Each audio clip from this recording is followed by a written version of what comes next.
Episode की शुरुआत होती है और हम देखते हैं कि एक बास्केटबॉल मैच चल रहा होता है टीम क्विंगमैन और शेनवान के बीच में, जहाँ की क्विंगमैन काफ़ी अच्छा खेल रही होती है। पर तभी वहाँ पर उसका एक जो मेन प्लेयर होता है वो बास्केट नहीं कर पाता और वो लोग मैच को हार जाते हैं, जिसे देख करके उसके कोच को वहीं पर हार्ट अटैक आ जाता है और उनकी मौत हो जाती है। वहाँ पर एक लड़की होती है जो दौड़ के उनके पास में जा रही होती है, पर वो गिर जाती है और यहीं पर सपना खुल जाता है। हम देखते हैं कि यहाँ पर फीमेल लीड जो होती है उसका नाम शिया होता है और वही ये सारा सपना देख रही होती है। ये हकीकत में हुआ था उसके डैड के साथ में। और अभी क्विंगमिन की टीम पूरी तरह से ख़त्म हो चुकी है, कोई भी गेम नहीं खेलता और वो सारे लोग कुछ भी नहीं कर पा रहे होते हैं। वो चाहती है कि वो फिर से सारे गेम को शुरू कर सके और उस टीम को बना सके। और अब वो रात में बाहर घूम रही होती है कि तभी वो देखती है कि एक लड़का अकेले बास्केटबॉल कोर्ट में बहुत ही अच्छा खेल रहा होता है। वो उसके पिक्चर्स लेती है और वीडियो लेती है। तभी वो लड़का उसे देख लेता है तो आकर वो उससे उसके फ़ोन को छीनने लग जाता है। वो उससे कहती है कि अपना नाम तो कम से कम बताओ, पर इसी में वो उसके ऊपर ही गिर जाती है। वो कहता है कि तुम मुझे किस तो नहीं करने वाली हो, जिस पर वो मना करती है और कहती है कि मैं तो बस ऐसे ही देख रही थी, तुम काफ़ी अच्छा खेलते हो, नाम तो बता के जाओ। पर वो गुस्से में वहाँ से चला जाता है। जहाँ हम अगले दिन देखते हैं कि वो स्कूल में दुपट्टा सब लगा कर आई हुई होती है वहाँ पर तस्वीरें लेने के लिए उस लड़के का। पर तभी वहाँ पर वो एक जैंग नाम के लड़के को देखती है जो कि रेस में जा रहा होता है। पर तभी उसका डिलीवरी आता है तो वो बिना डिलीवरी लिए ही दौड़ रहा होता है। तभी वो डिलीवरी वाला लड़का भी उसके पीछे पीछे दौड़ के जाता है और वो रेस में भी उससे जीत जाता है। इसे देखकर वो जल्दी से उसके पास में जाती है। श्रेया उससे पूछती है कि क्या वो बास्केटबॉल टीम को ज्वाइन करना चाहेगा, जिस पर कि वो मना कर देता है और वहाँ से चला जाता है। पर वहाँ पर उसका एक कार्ड गिर जाता है जिससे कि इसे पता चलता है कि उसका नाम लिंगजवान है और वो एक कैफ़े में काम करता है। और इसके बाद हम देखते हैं कि वो जैंग के बारे में भी सोचने लग जाती है कि चलो ये बंदा भी अच्छा है। फिर हम देखते हैं कि वो हर जगह पे बास्केटबॉल के पैम्पलेट्स वगैरह सबको दे रही होती है और कह रही होती है कि आप लोग ज्वाइन कर लो, पर कोई भी ज्वाइन करने में इंटरेस्टेड नहीं था। फिर वो कैंटीन के पास में जाती है क्योंकि वहाँ पे बहुत सारे बच्चे होंगे। तभी एक लड़का उसके पास में आता है। वो खुश हो जाती है कि शायद ये ज्वाइन करने के लिए आया है, पर वो उससे कहता है कि यहाँ कैंटीन के पास में इस तरह से तुम सारे लोगों को नहीं कह सकती बास्केटबॉल ज्वाइन करने के लिए, और उसे वहाँ पर काफ़ी बुरा लगता है। फिर वो वहाँ से चली जाती है। फिर हम देखते हैं कि एक क्लास चल रहा होता है जहाँ की प्रोफेसर सारे बच्चों से क्वेश्चन पूछ रहे होते हैं, पर कोई भी क्वेश्चन का जवाब नहीं दे रहा होता है। वहाँ पर जैंग भी होता है, वो जैंग से भी पूछता है पर वो भी उन्हें कुछ नहीं बता पाता। और उसके बगल में ही हम देखते हैं कि वो बास्केटबॉल जो उस दिन खेल रहा था वो लड़का बैठा हुआ होता है। वो उससे पूछते हैं और अभी हमें यहाँ पर पता चलता है कि उसका नाम जुनिये है। जुनिये खड़ा होकर उनके सारे क्वेश्चंस के आंसर कर देता है और इसके साथ साथ ही वो उससे जितने भी सवाल करते हैं आगे के, वो आगे की सारी चीज़ों ने बता देता है। प्रोफेसर से काफ़ी खुश होता है और उसकी तारीफ़ करने लग जाता है और सारे लोगों को उसे सीखने के लिए कहते हैं।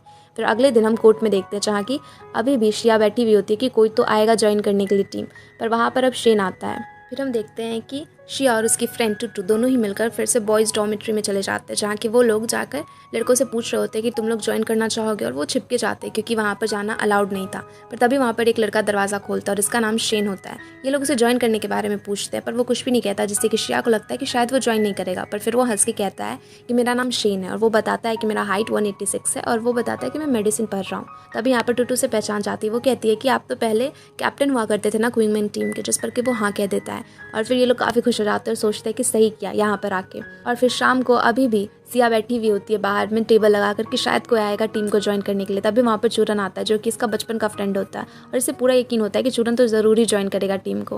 लेकिन चूरन यहाँ पर आकर उससे कहता है कि वो ट्रांसफ़र ले रहा है। और वहाँ पर श्रेया देखती है कि उसके पास में बैग्स भी है। वो पूछती है कि वो कहाँ पर जा रहा है, जिस पर कि वो जवाब देता है कि वो शेनवान में जा रहा है, जिससे कि इसे काफ़ी बुरा लगता है क्योंकि वही टीम तो उसके अगेंस्ट में थी और वो उसी से तो जितवाना चाहती थी क्विंगमैन को। लेकिन फिर अभी जो उसका सबसे अच्छा दोस्त था वही वहाँ पर जा रहा होता है। उसे बुरा लगता है पर वो कुछ भी नहीं कहती और उसे कॉन्ग्रेचुलेट बस कर देती है।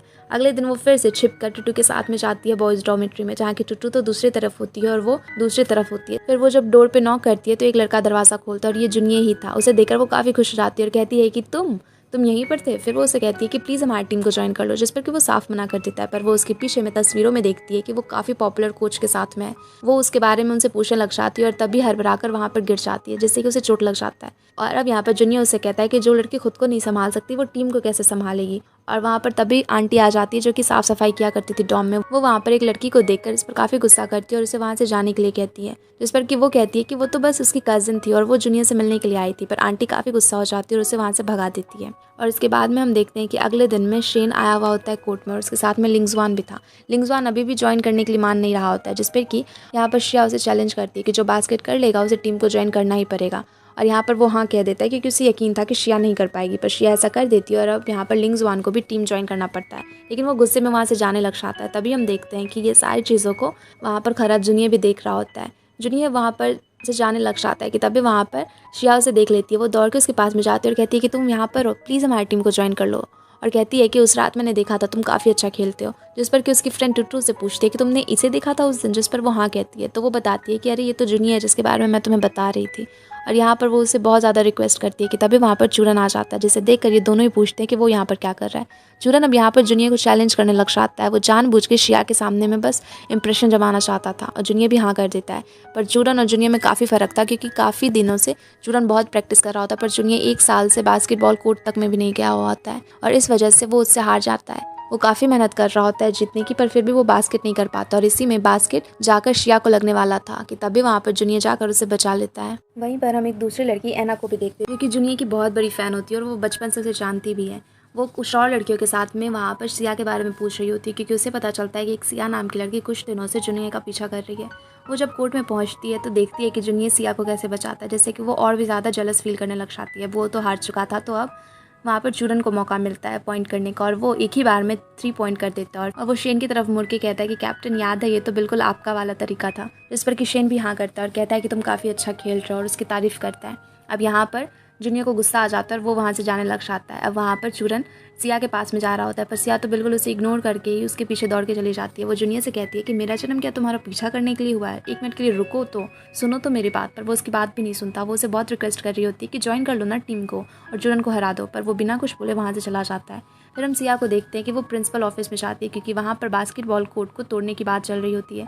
वो प्रिंसिपल से जाके कहती है कि आप प्लीज़ ऐसा मत करो। प्रिंसिपल उसे पहचान जाती है कि ये कोच सू की बेटी है। वो उसे कहती है कि अभी कोई प्लेयर्स हमारे पास नहीं है तो हम कोर्ट को रख नहीं सकते, हमें उसे तोड़ना ही पड़ेगा। तो वो उनसे कहती है कि आप कुछ दिन रुक जाओ, मैं प्लेयर्स को ढूंढ लूँगी और आपको उसे तोड़ना नहीं पड़ेगा। तो इस पर प्रिंसिपल भी उसकी बात को मान जाती है।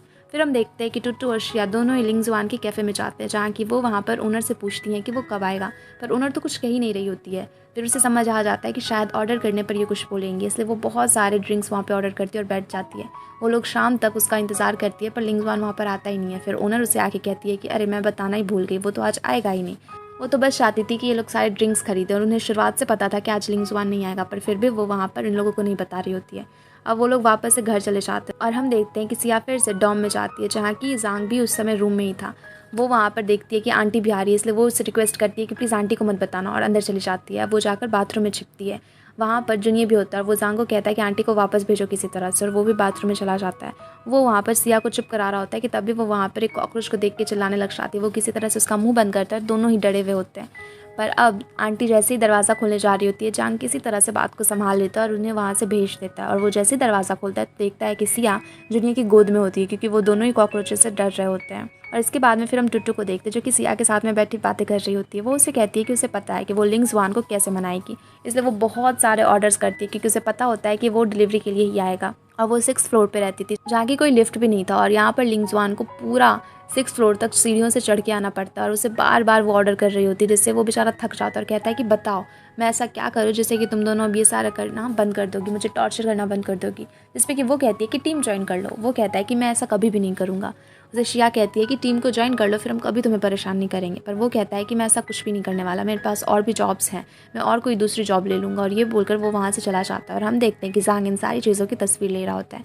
फिर हम देखते हैं कि सिया फिर से एक दूसरे शॉप पे गई हुई होती है, एक कैफ़े में, और वहाँ जाकर भी वो लिंगजुआन के बारे में पूछती है, पर वो अभी कुछ नहीं कह रही होती है। तो वो वहाँ पर भी कुछ ऑर्डर करती है और फिर वो उसे बताती है कि वो तो 10 बजे काम के लिए आता है। और ये सोचकर दोनों के ही दिमाग में एक आइडिया आता है, क्योंकि 10 बजे तो क्लासेस थे, इसका मतलब वो क्लास को मिस कर रहा है। और अब सिया क्लास में होती है, वो वहाँ पे देखती है कि प्रिंसिपल आ रही है, इसलिए वो जानबूझ के उसी समय ऑर्डर कर देती है। और वहाँ पर जैसे ही उसे लेकर लिंगजुआन आता है तो प्रिंसिपल उसे देख लेती है और उन्हें पता चल जाता है कि क्लास मिस करके ऐसे पार्ट टाइम जॉब क्या करता है, जिस पर वो उसे बहुत डांटती है। और अब उसे शिया की बात माननी ही पड़ जाती है। लिंगजुआन मान जाता है कि अच्छा ठीक है, फिर वो टीम को ज्वाइन कर लेगा। हम देखते हैं कि इधर क्लास में हर जगह बस इन दोनों के बारे में गॉसिप चल रही होती है। सारे लोग कह रहे होते हैं कि ये दोनों डेट कर रहे हैं, पक्का सिया और जुनिया के बीच कुछ ना कुछ तो चल ही रहा है। पर जुनिया इन सारी चीज़ों पे बिल्कुल भी ध्यान नहीं दे रहा होता है। वो तो बैठा बस बास्केटबॉल कोर्ट के बारे में ही सोच रहा होता है। वो नहीं चाहता था कि कोर्ट टूटे। तभी वहाँ पर जांग आता है, जो कि उसे पिक्चर दिखाता है कि कैसे वो हर जगह पे जाके किसी तरह से लिंगजुआन को टीम ज्वाइन करवाने के लिए इतनी ज़्यादा मेहनत कर रही है। वो उन सारे पिक्चर्स को देखता है और फिर कहता है कि चलो हमें सिया से बात करनी होगी। पर जैसे ही वो बाहर जाने लगता है कि देखता है प्रोफेसर आ गए और वो कहते हैं कि आज एक सरप्राइज टेस्ट होगा, और वो सारे लोगों को टेस्ट देने के लिए कह रहे होते हैं। जांग कहता है कि अब तो बहुत लेट हो जाएगा और हम लोग आज तो कोच से मिल ही नहीं पाएंगे, आज हम लोग पक्का कोच सिया से नहीं मिल पाएंगे। पर तभी वहाँ पर 20 मिनट ही होता है कि जाके वहाँ पर जुनियर अपना पेपर प्रोफेसर को दे देता है। प्रोफेसर उसे कहते हैं कि जुनियर तुम्हें पता है ना, तुम खाली पेपर ऐसे सबमिट नहीं कर सकते। जिस पर वो कहता है कि आप देख तो लो। जब प्रोफेसर अंदर देखते तो उसने सारी चीज़ों को कंप्लीट किया था और इसलिए प्रोफेसर भी खुश हो जाता है और कहते हैं कि ठीक है, तुम जा सकते हो। अब जैसे ही जुनियर बाहर जाता है तो वो कोर्ट में देखता है जहाँ कि एना और सिया लड़ रहे होते हैं और सारे लोग वहाँ पर काफ़ी ज़्यादा झगड़ा कर रहे होते हैं, क्योंकि एना काफ़ी ज़्यादा जेलस फील कर रही होती है उससे और सिया अकेले ही उसे संभाल लेती है। अब जुनियर जाकर उसका हाथ पकड़कर उसे वहाँ से लेके जाने लग जाता है, पर वो काफ़ी स्ट्रांग होती है। फिर जुनियर उसकी तरफ देख के कहता है कि चलो तो मेरे साथ में, और एना को वहाँ से जाने के लिए कहता है। अब वो इधर सिया को लेके क्लासरूम में आता है जहाँ कि वो उसे कह रहा होता है कि तुम ये क्या कर रही हो। जिस पर वो कहती है कि मुझे किसी भी तरह से बास्केटबॉल कोर्ट को बचाना और इसलिए मुझे बहुत सारे अच्छे प्लेयर्स को तो ज्वाइन करवाना ही होगा। एटलीस्ट 5 प्लेयर्स तो चाहिए ही चाहिए, तभी हम लोग टीम को बचा पाएंगे, कोर्ट को भी बचा पाएंगे। जिस पर कि जुनियर उसे कहता है कि अरे तुम टेंशन मत लो। और तभी वो लोग वहाँ पर एक पोस्ट देखते हैं जहाँ कि इन दोनों के बारे में बातें चल रही होती है। और अभी अभी जैसे उसने उसका हाथ पकड़ कर उसे वहाँ से वो कोर्ट के पास से लेके गया था, ये भी पिक्चर किसी ने एक साइट पे डाल दी थी और सारे लोग इसी के बारे में बात कर रहे होते हैं। अब उस पोस्ट को देख के सिया के दिमाग में ख्याल आता है। वो जल्दी से वहाँ पर जाती है और कहती है कि मैं सिया हूँ और मेरे बारे में ही बात चल रही है। और फिर वो वहाँ पे कहती है कि अगर कोई बास्केटबॉल टीम में आना चाहता है, कोई भी थोड़ा भी इंटरेस्टेड है, तो वो टीम को ज्वाइन कर सकता है। पर कोई भी उसकी बातों पे ध्यान नहीं देते और सारे लोग वहाँ पे उसका मजाक ही बना रहे होते कि ऐसे ही कोई यहाँ पर सिया बनने का नाटक कर रही है। पर तभी वहाँ पर जुनियर अपना एक वॉइस रिकॉर्डिंग देता है और कहता है कि हम दोनों बिल्कुल भी डेट नहीं कर रहे और ये बास्केटबॉल टीम के बारे में ही है। और अब तो ये इन दोनों के बारे में और भी ज़्यादा हर जगह पर बातें होने लग गई थी। और उधर हम दूसरी तरफ देखते हैं जहाँ की टुटू और सिया दोनों बैठे हुए होते हैं कि कोई आदमी फिर से आके इनकी टीम को ज्वाइन करे, पर कोई भी नहीं आता और ये लोग काफ़ी ज़्यादा परेशान होते हैं। पर अचानक से वहाँ पर बहुत सारे लड़के आने लग जाते हैं और सारे कहने लग जाते हैं कि हम इंटरेस्टेड हैं। सिया उन सारों को देख रही होती है जिनमें कि एक भी खेलने के लायक नहीं था, बस सारे लोग बस ऐसे ही आ रहे थे। और तभी वो देखती है कि एक बंदा जो अभी अभी वहाँ से गया था वो फिर से वापस आता है टीम को ज्वाइन करने। वो कहती है कि तुम तो अभी अभी गए थे ना और फिर से वापस भी आ गए, जैसे कि उसे शक होता है। और वो जाकर देखती है तो देखती है कि जांग वहाँ पर कुछ लड़कों को पैसे दे रहा होता है कि जाके टीम को ज्वाइन कर लो। और वहीं पर पास में जुनियर भी बैठा हुआ होता है। ये देखकर उसे काफ़ी गुस्सा आता है। वो जुनियर को वहाँ से हाथ पकड़कर उसका वहाँ से लेकर जाती है और उसे एक पेड़ में टकरा कर कहती है कि तुमने क्या बोला था, तुमने बोला था कि तुम अच्छे प्लेयर्स को लाओगे, इसके लिए मैं टेंशन ना लूँ, पर ये तुम क्या कर रहे हो, तुम ऐसे भी किसी को भी लेके आ रहे हो और कह रहे हो कि टीम ज्वाइन कर लो। मैं नहीं चाहती कि कोई ऐसे ही बकवास टीम ज्वाइन कर ले। और अभी यहाँ पर भी इनके पिक्चर को कोई पोस्ट कर देता है और एना इसे देखकर फिर से जल जाती है और सारी लड़कियाँ गुस्सा हो रही होती है कि ये सिया आखिरकार कर क्या रही है। तभी वहाँ पर जूनियर जांग से कहता है कि ठीक है, तुम जाकर शेन, लिंगजुआन और तुम खुद और फिर फैंग को भी लेके आओ। जिस पर कि वो उसे कहती है कि फैंग कौन है, तो वो हंसने लग जाता है। जैंग कहता है कि तुम चिंता मत करो, वो बेवकूफ़ है और मैं जल्दी उसे लेकर आता हूँ। फिर हम देखते हैं कि सारे लोग एक साथ ही खड़े होते हैं कि तभी वहाँ पर एना फिर से आ जाती है और फिर से झगड़ा करने लग जाती है। वो कहती है कि सिया कोई कोच वोच नहीं है, वो तो एक परवेट है। और जितने भी लड़के आ रहे थे वो सारे की लोगों की बॉडी को चेक कर रही होती है और उनके थाइस को टच कर रही होती है और उसके बारे में गलत सलत बोलने लग जाती है। पर यहाँ पर जुनियर आकर उसे डिफेंड करता है और कहता है कि तुम्हें जब पता नहीं है तो तुम बोल क्यों रही हो। ये उस सारे लोगों की फ़िटनेस को चेक कर रही होती है और एक प्लेयर के लिए एक फ़िटनेस बहुत ही ज़्यादा इंपॉर्टेंट चीज़ है। और वहाँ पर वो चुप हो जाती है। तभी हम देखते हैं कि जांग अपने साथ में फैंग को लेकर आया था, जो कि एक बहुत ही लंबा और मस्कुलर आदमी था। वो वहाँ पर एना को पसंद करता था, इसलिए एना को देखते वो बहुत ज़्यादा शाय होने लग जाता है और एना को यहाँ पर गुस्सा आने लग जाता है, इसलिए वो वहाँ से जाने लग जाती है। फिर हम देखते हैं कि जांग और फैंग ये सारे लोग कोर्ट में होते हैं जहाँ की एना भी होती है और बहुत सारी लड़कियाँ होती है जो कि वहाँ पर जुनियर के लिए आई भी होती है। और वहाँ पर जांग और फैंग दोनों ही लोग बहुत ही अच्छे से गेम को खेलने लग जाते हैं और शो ऑफ करने लग जाते हैं लड़कियों के सामने में। और तभी एना को एक बॉल लगने वाली थी, पर फैंग जाकर उस बॉल को उसे लगने से बचा लेता है। पर एना उसे बिल्कुल ही देखती ही नहीं और उसे बिल्कुल पूरी तरह से इग्नोर कर फिर से जुनियर जुनियर करने लग जाती है, जिस पर कि उसे थोड़ा बुरा भी लगता है, पर फिर वो उतना ज़्यादा नोटिस नहीं करता और फिर छोड़ देता है। उधर दूसरी तरफ हम चूरन को देखते हैं जो कि कोच के साथ में होता है, अपने नए टीम मेंबर से मिल रहा होता है, जहाँ की एक टीम मेंबर उसे कहता है कि ये कैप्टन बनने के लायक है कोच, आप इसे कैप्टन बना रहे हो। जिस पर कि वो कहते हैं कि बिल्कुल लायक है। तो वो कहता है कि इसे प्रूव करना होगा और वहाँ पर चूरन काफ़ी अच्छे से खेलकर बास्केट भी कर देता है और वो सारे लोगों को प्रूव भी कर देता है। फिर वो जूनियर के बारे में बात कर रहे होते हैं जहाँ की वो कहता है कि जूनियर बिल्कुल भी अच्छा नहीं खेलता और काफ़ी टाइम से उसने बास्केटबॉल खेलना जो छोड़ दिया है। तो वो लोग उसे कहते हैं कि तुम उसे जीते, जिस पर वो हाँ में जवाब देता है। और फिर हम देखते हैं कि जब वो अपने घर पे होता है तभी उसे एक सपना आता है, एक नाइटमेयर, जिससे कि उसकी नींद खुल जाती है। वो सपने में देखता है कि वो गोल नहीं कर पाया था, जिसकी वजह से कि सिया के फादर को हार्ट अटैक आ गया था और उसकी मौत हो गई थी।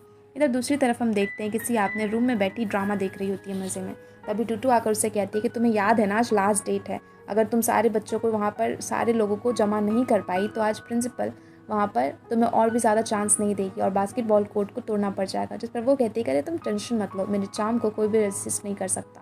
और फिर हम देखते हैं कि दूसरी तरफ जूनियर वहाँ पर जैंग के साथ में बैठा हुआ होता है अपने क्लास में, जहाँ के प्रोफेसर जैंग से कुछ क्वेश्चंस करते हैं और वो सारे क्वेश्चंस के आंसर कर देता है, जिससे कि सारे लोग शॉक हो जाते हैं। वो उनसे कहता है कि मैं बास्केटबॉल खेल रहा हूँ, इसका मतलब ये नहीं कि मैं स्टडी पे ध्यान नहीं दूंगा। टीचर को तो विश्वास ही नहीं हो रहा होता। वो उसे एक्सप्लेन करने को कहते हैं तो वो एक्सप्लेन भी कर देता है और फिर वो कहता है कि आप टेंशन मत लो, मैं पढ़ाई के साथ साथ गेम पर भी फोकस करूँगा। ऐसा नहीं है कि मैं गेम के चक्कर में अपनी पढ़ाई को छोड़ दूँगा। फिर हम देखते हैं कि वो दोनों एक साथ कैंटीन में बैठे हुए होते हैं, जहाँ की जुनिए उसे कहता है कि अगर मैं जाकर बास्केटबॉल टीम को ज्वाइन कर लूँ तो वो लड़की ये तो नहीं सोचेगी ना कि मैं उसे पसंद करता हूँ। जिस पे कि जांग उसे कहता है कि क्या भाई, मुझे भी तुमने कुएं में फेंक दिया और खुद भी फिर उसमें कूदना चाहते हो। जिस पर वो कहता है कि नहीं, मैं बस सोच रहा था। उधर हम देखते हैं प्रिंसिपल ऑफिस में, जहाँ की वो सिया जाकर प्रिंसिपल से कह रही होती है कि बस 4 ही मेंबर्स हुए हैं, पर आप टेंशन मत लो, 5वां आ जाएगा। और वो यही कह रही होती है कि तभी वहाँ पर जुनिया आ जाता है और वो कहता है कि वो टीम को ज्वाइन करना चाहता है। और प्रिंसिपल कहती है कि अच्छा तुम इसके बारे में बात कर रही थी, जहाँ कि वो स्माइल करती है और जुनिया कहता है कि तुम्हें पता था कि मैं ज्वाइन करूँगा। जिस पर शिया कहती है कि हाँ, मुझे अच्छे से पता था कि तुम पक्का आओगे, पक्का ज्वाइन करोगे। और फिर वो वहाँ से जाने लग जाता है गुस्से में। जिस पर कि शिया कहती है कि अरे रुको, तो अब तो हम एक टीम है, तो हमें साथ में काम करना होगा। फिर हम देखते हैं कि सिया और टूटू दोनों एक जगह पे रेस्टोरेंट में बैठे हुए होते हैं और वो ग्रुप में मैसेज करते हैं कि सारे लोग आओ, आज हमारी टीम फॉर्म हुई तो हम लोग साथ में अच्छे से नाश्ता करेंगे और घूमे फिरेंगे। पर कोई भी वहाँ पर आता ही नहीं है। वहाँ पर सारे लोगों को मैसेज करने के बाद में सिया काफ़ी अच्छा सा एक स्पीच भी तैयार करती है और कहती है कि सारे लोग आएंगे तो मैं ऐसे ही स्पीच दूंगी। पर वो और टूटू बहुत देर तक वेट करते हैं पर कोई भी नहीं आता। फिर वो काफ़ी गुस्सा हो जाती है और सबसे पहले तो शेन को कॉल करती है, जहाँ कि वो तो पढ़ाई में बिजी होता है। तो वो कहता है कि मैंने मैसेज देखा ही नहीं।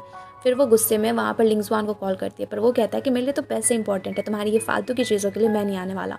और वो आता ही नहीं है। फिर वो फैंग को कॉल करती है, जो कि जैंग के साथ में होता है और वो लोग बाहर घूम रहे होते हैं और वहाँ पे काफ़ी शोर हो रहा होता है, इस वजह से उसकी आवाज़ वो अच्छे से सुन ही नहीं पा रही होती। फिर वो वहाँ पर जुनियर को भी कॉल करती है, पर जुनियर भी उसका फ़ोन नहीं उठा रहा होता है। और फिर वो देखती है कि वो वहाँ पर फिर से अकेले प्रैक्टिस कर रहा होता है। टुट्टू से कहती है कि तुम जाकर उससे बात करो ना, वो ऐसे कैसे कर सकता है, तुम्हारे फ़ोन को भी नहीं उठा रहा।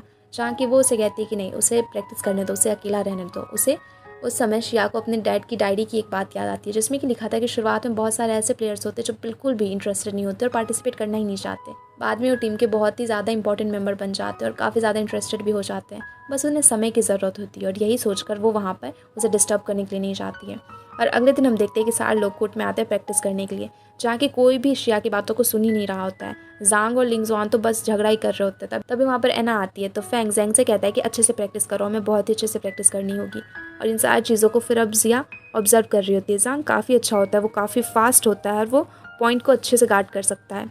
दूसरी तरफ फैंग, जो कि काफ़ी ज़्यादा मस्कुलर स्ट्रेंथ होती है उसमें, वो सेंटर फॉरवर्ड कर सकता है। और तभी हम देखते हैं कि एना वहाँ पर जुनियर को प्रेस करने लग जाती है और किसी के बारे में भी कुछ भी नहीं कहती। जहाँ पे टुटू को गुस्सा आ जाता है, वो चिल्ला के कहती है कि तुम यहाँ पर आई हो तो सारे मेंबर्स को प्रेस करो ना, बस जूनियर जूनियर क्या लगा रखा है। और फिर हम देखते हैं कि शेन जाता है, लेकिन वो अच्छा प्ले नहीं कर रहा होता है। जिस पे कि जूनियर उसे कहता है कि मैं यहाँ पर तुम्हारी वजह से ही आया था कैप्टन, पर तुम तो अच्छा खेल ही नहीं रहे हो। इस पर कि शिया को गुस्सा आ जाता है। वो कहती है कि टीम में हमेशा यूनिटी रहनी चाहिए, तुम अच्छा खेलते हो तो आओ तो मैं भी ज़रा देखूँ तुम कितना अच्छा खेलते हो। पर इस पर वो कुछ भी नहीं कहता और वहाँ से चला जाता है। उसके जाते ही जांग भी चला जाता है। जूनियर जब जाते हैं तो एना भी चली जाती है और उसके पीछे पीछे फैंग भी। अब वहाँ पे बस शेन और लिंगजुआन बचे थे। लिंगजुआन कहता है कि जब कोई खेलना ही नहीं चाहता तो मैं भी जा रहा हूँ, मुझे पैसे कमाने हैं। और शेन अकेला क्या करता, वो भी वहाँ से चला जाता है। टुट्टू को काफ़ी गुस्सा आता है। वो कहती है कि सारे लोग कैसे हैं, इन्हें तो तुम्हारी बात सुनी चाहिए, पर कोई भी तुम्हारी बातों को सुन ही नहीं रहा है। जिस पर कि वो उसे कहती है कि अरे टुट्टू तुम परेशान मत हो, आज पहला दिन है, कम से कम ये सारे लोग एक साथ आए मिल लिए वही बड़ी बात है। और टेंशन मत लो, मुझे पता है कि इन सारे लोगों को कैसे खेलने के लिए मनाना है। और फिर हम अगले दिन देखते हैं कि जहाँ की जुनियर फिर से जाता है अकेले प्रैक्टिस करने के लिए, लेकिन इस बार वो देखता है कि वहाँ पर एक नया लॉक लगा हुआ था और ये लॉक किसी और ने नहीं बल्कि शिया ने लगाया था। वो उसे कहती है कि तुम अकेले क्यों खेल रहे हो, टीम के साथ में खेलना है। तो वो उससे की मांगने लग जाता है, पर वो देती नहीं और इसी में दोनों झगड़ा करने लग जाते हैं और की एक सिंकहोल में गिर जाता है। अब वहाँ पर की गिर जाने की वजह से दोनों फिर से बहस करने लग जाते हैं और वहाँ पर जूनियर फिर से जाने लग जाता है। श्रेया उसके पीछे पीछे दौड़ रही होती है, उसे रोक रही होती है, अरे तुम टेंशन मत लो ना, मैं नया वाला लॉक लगवा दूंगी और चाबी की टेंशन मत लो, मैं सब कुछ ठीक कर दूंगी। तभी वहाँ पर जूनियर एक लड़के से टकरा जाता है, पर वो ध्यान नहीं देता और आगे जाने लग जाता है। पर वो लड़का वहाँ पर उसे रोकता है, जिसका नाम डिंग होता है, जो कि शेनहुआन का कैप्टन होता है, उनके रिजर्व टीम का कैप्टन। वो वहाँ पर उसे कहता है कि अरे मैंने सुना है कि यहाँ कोई गॉड है, लेकिन वो अच्छा बास्केटबॉल खेलता ही नहीं। और वहाँ पर वो उसकी बेइज्जती करने लग जाता है, पर जूनियर बिल्कुल भी ध्यान नहीं देता और जाने लग जाता है। पर तभी डिंग वहाँ पर पीछे जब श्रेया को देखता है तो वो उसका हाथ पकड़ कर कहता है कि ओह ये तुम्हारी गर्लफ्रेंड है, ये मेरे साथ ज़्यादा अच्छी लगेगी। पर इस पर जूनियर को गुस्सा आ जाता है और वो उसे उठाकर वहाँ से पटक देता है। अब डिंग वहाँ पर उससे चैलेंज देता है कि 3 दिन में हम मैच करते हैं और देखते हैं कि कौन ज़्यादा अच्छा खेलता है। और यहाँ पर अब वो सारे लोगों के पास ऑप्शन में नहीं था, वो लोग हाँ कर देते हैं कि मैच खेलेंगे 3 दिन के बाद। और ये सारी न्यूज़ अब वायरल हो जाती है, पूरे स्कूल में पूरे कॉलेज में फैल गई थी, सारे लोगों को इसके बारे में पता चल गया था। उधर हम देखते हैं कि लिंगजुआन को ढूंढते ढूंढते टुट्टू उसके रेस्टोरेंट में आई थी, पर वो तो बस छिप रहा होता है, वो बिल्कुल भी उसके सामने नहीं जाना चाहता था और उससे बात भी नहीं करना चाहता था। इधर हम चूरन को देखते हैं, जो कि कोच से बात कर रहा होता है और उन्हें बता रहा होता है कि 3 दिन के बाद रिजर्व टीम अब वहाँ पर क्विंगमिन के साथ में खेलने वाली है और वहाँ पर वो मन ही मन सोच रहा होता है कि सिया, मैंने तुम्हारे लिए एक चांस जीत लिया, तुम हमेशा से मेरी टीम के साथ खेलना चाहती थी, तो अब तुम खेल सकती हो। फिर हम देखते हैं कि डिंग को किसी ने रुपए देने के बारे में बात किया था। किसी ने उसे कहा था कि अगर तुम क्विंगमिन के साथ में हार जाते हो मैच तो मैं तुम्हें बहुत सारे पैसे दूंगा। तो उस समय वो हाँ कर देता है और फिर वो अगले सुबह ही स्क्रीनशॉट को वहाँ पर पोस्ट कर देता है, जिससे कि सारे लोग काफ़ी ज़्यादा क्विंगमिन टीम के बारे में गलत सलत कह रहे होते हैं। सारे लोगों को लग रहा होता है कि पक्का शिया ने किया होगा, क्योंकि उसका टीम बिल्कुल भी जीत नहीं सकता। वो लोग अभी काफ़ी ज़्यादा कमज़ोर है और नए नए ही फॉर्म हुए हैं। पर वहाँ पर जैसे ही टुट्टू आती है वो श्रिया को देख रही होती है, तो श्रिया उससे कहती है कि तुम्हें भी लगता है कि मैंने ही पोस्ट किया है। तो टुट्टू कहती है कि नहीं, ऐसी बात नहीं है। जिस पर श्रिया उससे कहती है कि अरे यकीन करो, मैंने ऐसा कुछ भी नहीं किया है। और फिर वो जब कोर्ट में जाती है तो सारे प्लेयर्स उसे ही देख रहे होते हैं, तो वो कहती है कि अरे यार, मैंने ये नहीं किया। तो तभी वहाँ पर लिंगजुआन कहता है कि हाँ, मुझे पता है कि तुमने ये बिल्कुल भी नहीं किया। तो हमें खाने के लिए बस 18 वॉन के छोटे से सिंपल से खाने को देती है और तुम इतना ज़्यादा पैसा किसी को दोगी, जिस पर कि सारे लोग हंसने लग जाते हैं। फिर वो वहाँ पर जूनियर को देखती है, वो उसके पास में जाके कहती है कि मैंने ऐसा कुछ भी नहीं किया है और मैं तुम्हें ये प्रूव कर दूंगी, और उसके बाद तुम्हें मुझसे अपोलोजाइज़ करना होगा। जिस पर कि जूनियर उसकी बातों पर बिल्कुल भी ध्यान ही नहीं दे रहा होता है। फिर हम देखते हैं कि जूनियर एक जगह बैठा होता है और वो सोच रहा होता है कि वो शिया के साथ में घूमने के लिए जा रहा है, उसके साथ में बातें कर रहा है, और तभी वो उसे किस करने वाला होता है कि जैंग वहाँ पर उसके सपने को तोड़ देता है। वो कहता है कि तुम इतना स्माइल क्यों कर रहे हो भाई, जिस पे वो कहता है कि कुछ भी नहीं। तो जैंग उसे पूछने लगता है कि अरे बोलो बोलो, क्या सोच रहे थे, बताओ भी। जिस पर कि वो कहता है कि तुम अनस्पोकन लव के बारे में जानते हो। जिस पर कि जैंग हाँ करता है। वो कहता है कि हाँ, मेरे कज़न की गर्लफ्रेंड, मैं उसे पसंद करता था पर कभी कहीं नहीं पाया।